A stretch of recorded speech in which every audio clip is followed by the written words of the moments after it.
Je suis Péric Pitrou, directeur de recherche au CNRS. Je suis anthropologue et je dirige l'équipe Anthropologie de la vie au laboratoire d'anthropologie sociale.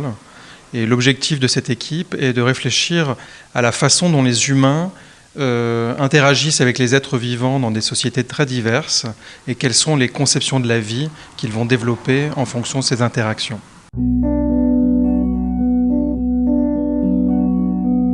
Alors justement, dans le cadre de cette recherche collective menée au sein de l'équipe Anthropologie de la vie,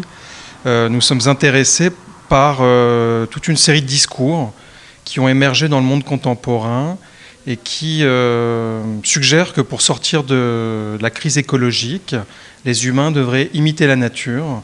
pour inventer de nouveaux objets, de nouveaux procédés et copier en quelque sorte ou s'inspirer de dispositifs qu'ils verraient chez les animaux, chez des végétaux, voire dans des écosystèmes. Et dans le cadre du numéro de Technique et Culture consacré au biomimétisme que nous avons dirigé avec Fabien Provost, Lorraine Camilly et moi-même, nous avons montré que cette vision est très réductrice et qu'en vérité, il existe une grande diversité des façons d'imiter les êtres vivants sur la planète. Et en faisant appel à des anthropologues et des historiens, nous montrons en fait que imiter, c'est quelque chose qui repose sur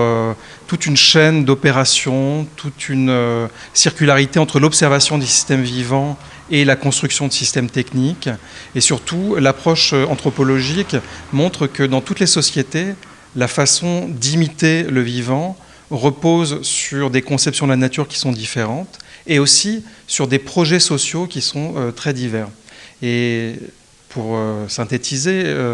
la proposition qu'on a faite lors de la communication aujourd'hui visait à montrer que le biomimétisme contemporain, standard, qui est véhiculé dans les médias et sur Internet, propose une vision extrêmement schématique du rapport des humains à la nature et les enquêtes ethnographiques menées à la fois dans des sociétés traditionnelles et dans des laboratoires de sciences montrent que les rapports à la nature peuvent être beaucoup plus complexes et qu'ils demandent à être en fait inventoriés dans le cadre d'enquêtes sérieuses, beaucoup plus sérieuses qu'elles ne peuvent être faites d'ordinaire. Donc je vous invite toutes et tous à aller regarder et écouter la présentation qu'on a donnée dans le cadre des entretiens de Bibrac.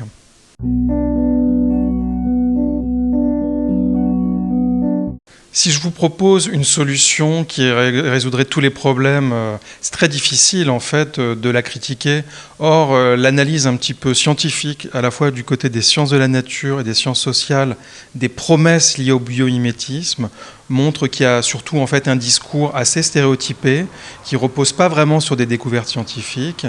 qui ne repose pas véritablement sur un vrai projet de société, qui pose d'ailleurs de problèmes assez importants, puisque proposer d'imiter la nature pour créer des normes sociales, c'est quelque chose qu'on pourrait tout à fait discuter. Donc, pour répondre très concrètement à votre question,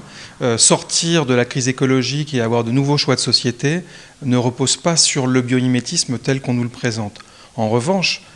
prendre conscience de la diversité des façons de faire monde commun avec les non-humains, avec les animaux, avec les végétaux, avec les environnements, enquêter sur la diversité des techniques mises en place pour faire ce monde commun avec ces êtres, eh bien, c'est un vrai projet qui est intéressant puisque les humains, dans toutes les sociétés, se sont construits, se sont constitués dans ces interactions avec les non-humains. Donc,